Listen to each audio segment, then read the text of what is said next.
Hello and welcome back to the channel. We are back with another video, and today we are going to be talking about Mission Impossible 1, 2, 3. Well, I have thoughts. Because I recently rewatched the entire franchise because I watched Final Reckoning, which was supposed to be Dead Reckoning Part 2, but they, I don't know. Okay, I'm gonna start off this by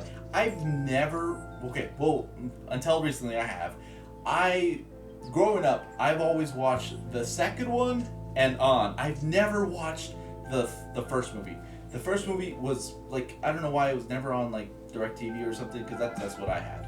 And like my dad and I, my dad, dude, he got me into a lot of action films. He got me into like basically every movie that I love now, but like that's all the movies that I really enjoyed is the movie that he got me into.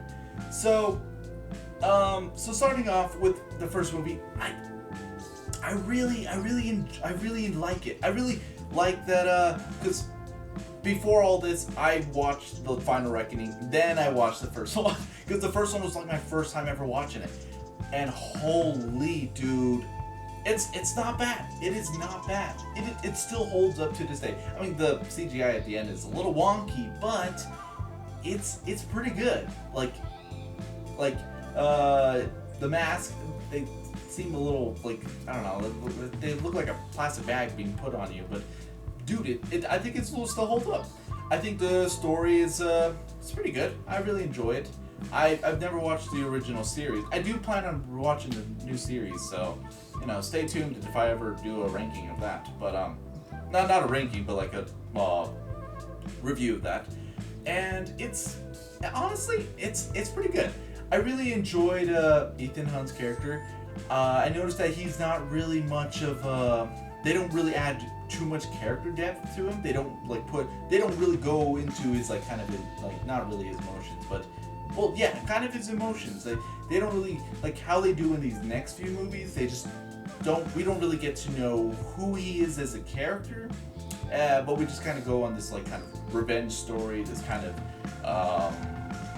this whole spew of this guy, this unknown guy, and honestly, I really enjoyed it. I thought it was a pretty good film. I feel like it really sets the ground of this whole franchise, and I'm really excited for, like, if I was born back then, I would like be excited for like what do they have next in story, I like how like everything is not so, oh, we gotta get the nuclear bomb, oh, we gotta stop this nuclear thing. Like every Mission Impossible now is like fucking nuclear, like everything's nuclear. I don't know what to tell you, but like I just like how everything's kind of low stakes, just break into the CIA and just basically like everything's low stake, nothing crazy is gonna happen. I like Kittredge in this, dude. He looks young, man. Like I said, I've never seen this first one, and when I saw him in Dead Reckoning, I was like, who the fuck is this guy? I was like, didn't they kill the Baldwin character? But that was a whole different character. I thought they did a recast, honestly. But I was watching it and I was like, what the fuck? That's that guy. And my dumbass, I thought they were the same character. Or wait, they are the same character, but I thought they were just a recast of the other one. But anyways, I really enjoyed it. I think out of this movie, I think I would give it a solid 8.5. I think that's pretty good. Yeah. But yeah, I was really entertained. I was really watching it, and I was really invested. Sorry, the bike is in the back. Anyways. So,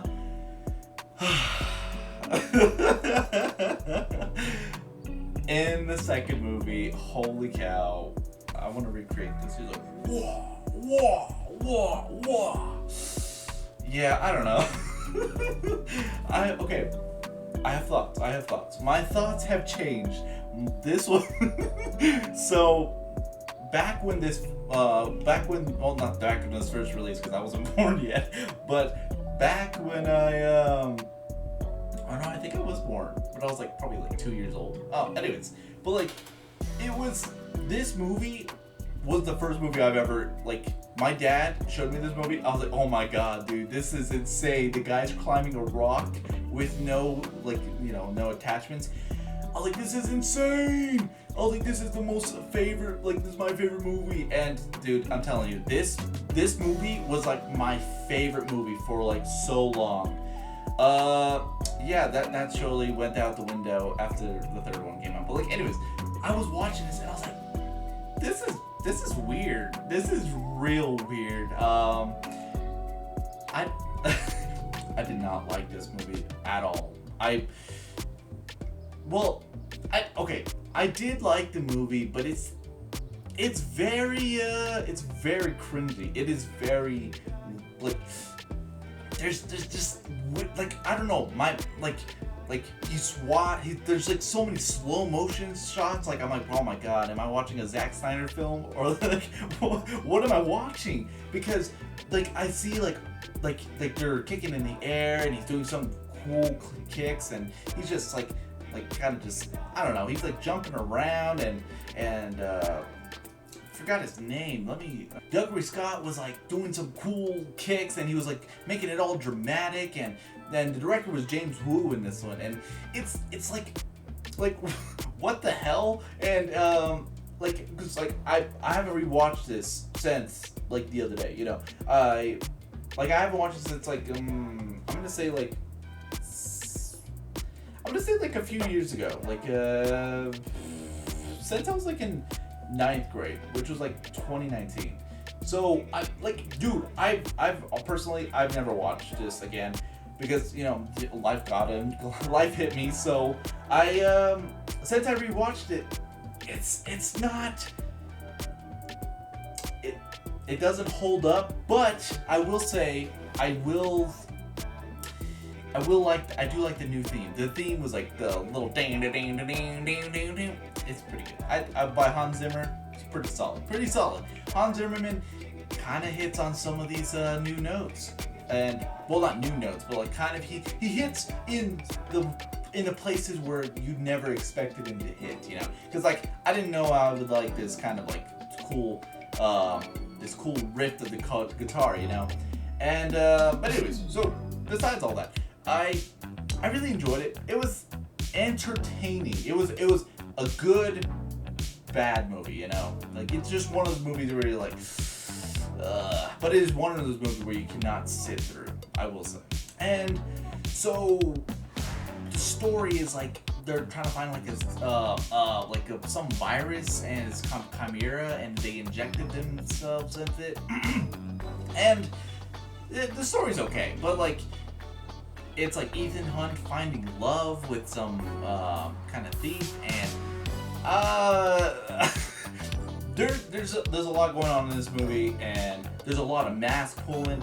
I feel like they should have toned down on the mask pulling because there was a lot in this movie. But I really liked the ending one where he accidentally shoots his friend, or his henchman. I like that. That was pretty funny. I really enjoyed it's very reminiscent of The Matrix. You could tell like they took inspiration from The Matrix because The Matrix has leather jackets, they have slow-mo shots, they're like jumping up in the air, and Trinity is doing like this and that with her leather suit, which is pretty insane. Yeah, I thought this, like, first time watching this, I thought it was amazing. I thought it was the most amazing movie because I've never watched the first one. Have that in mind. I thought it was really good. It was okay, but overall, I think it was not a good film. It's not my favorite, but it's okay, you know. But anyways, so we're gonna give that one, I'd say it's like a 4 out of 10.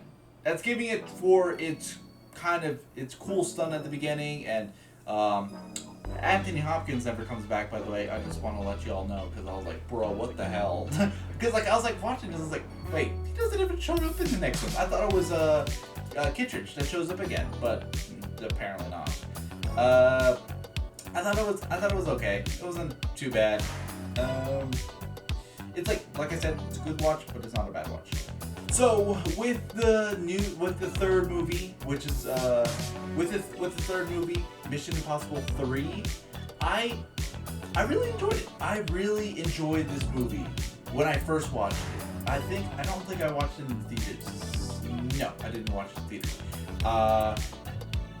Because this is the one that I watched like online not online. Well, I basically did, but it was on television. But like, I watched it and I was like, holy cow, this is probably my new favorite, because I really enjoyed the kind of like the what is it called, the monkey's paw? No, monkey's foot. The monkey's foot. Like, the idea of it being this cool, like, oh, the central piece of where we have to hurry up and get it before this lady dies. And I really enjoyed Patrick Seymour Hoffman.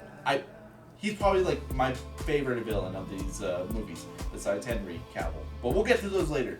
But like, I really enjoyed the kind of like the central kind of theme around this movie, where it's like we're getting to know a little bit more about Ethan's character. Because like in the last movie, like it sets him up like, oh, you're gonna find love, and he's gonna become this guy who's gonna finally learn to kind of care for another, and he's like, oh, I won't let you die, I won't let you go anywhere, and you know, I'll be your protector. And he's like basically, like, what the hell, man. But in this one, throws out all of what happened in the last movie and just has only the first one and the third one together. And this one is not that bad. I really enjoyed Ethan Hunt in this one. His haircut is finally cut. He doesn't have no long hair anymore. And what's her name? Julia. She was pretty cool. Like, they're having their wedding and they're finally getting married, and she's a doctor, and he's training like the new recruits of the IMF. And overall, I really enjoyed this whole running theme of getting to like point A, point B. And one thing I really liked about the first one is that they killed his whole crew. Because as you know, in the next few movies, they don't kill off much of their main characters. But in the first movie, they fucking kill all of them, and it's insane. It's crazy. But in this one, dude, that scene of where they rescue his friend, and her eye just pops out of her head. I thought that was insane, because I haven't watched this in like forever, and when I rewatched it, I was like, what the fuck? Because I thought I'd seen her. I was like, wait, wait a sec. I was like, I thought she shows up in the next few movies, but her eye got popped open, so never mind. So I thought this was like kind of like a return to form after what happened last movie, because last movie was like, oh, cool shot. But like, no, this one, we're like, they knew what they were doing, and they were like, we're gonna set this tone right. We're gonna set this kind of tone of a bad character. And I really enjoyed the presence of Patrick Seymour Hoffman's villain, because even when he's off screen, dude, he still has a terrifying presence that, oh my god, we gotta hurry, go. I really wish we'd kind of seen the heist part of the movie of him stealing the monkey's foot, but I'm okay. You know, that's my only kind of, how do I say it? That's my only gripe with the movie. And also at the end, when they kill Julia. Okay, but at the beginning, I'm getting all over the place. At the beginning of the movie, we get this shot, and we're like, oh, I'm gonna count down from 1, 2, 3, 4, or like, I'm gonna count down from 10, and then he basically shoots Julia. At the end of the film, we get that scene. Well, it kind of skips over it, but like literally seconds later, he his friend with the CIA shoots her, or like comes in, pulls off her mask, realizes it's a different woman, and it's like, what? Why do we do that? Like, real quick, let it sink into Ethan, you know, like, what? And it's just like a big reveal that, oh, like, where's the monkey's paw, or like, where's the monkey's foot? And then he breaks loose, and then turns out Julie is like in the next door. Well, not next door, but like he's in the, like shoots like around the next 2 blocks. But like, my thoughts on this, I just feel like, why did we do that? Like, why don't we have her in a car chase and you have a cool little action set piece of just gunning down the car, you know? But that's just me, because personally, I feel like there could have been a little bit more to the end. And then, because like, dude, you find her, cool, and then Patrick Seymour Hoffman gets run over, because I feel like you could have brought him back for a movie. Another movie, like kind of like a setup for another film of him being a villain. Because dude, he was great. He was awesome. But you're gonna hear that from a lot of people. But like, for me, the ending was a little bit, it was okay. But overall, this film is probably one of my favorites. It's gonna be probably top 5 favorites of the franchise. But overall, better than the last movie. Better. Yeah, it's about a 9 for me. I will say it's a 9 for the third movie. And yeah, so I hope you all enjoyed. I hope you guys like my cool little numbering system on this Mission Impossible ranking of the first 3. Hope you guys like my overview of these movies.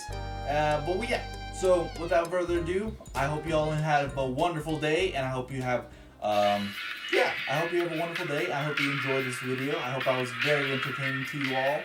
And like, subscribe, and I will see y'all in the next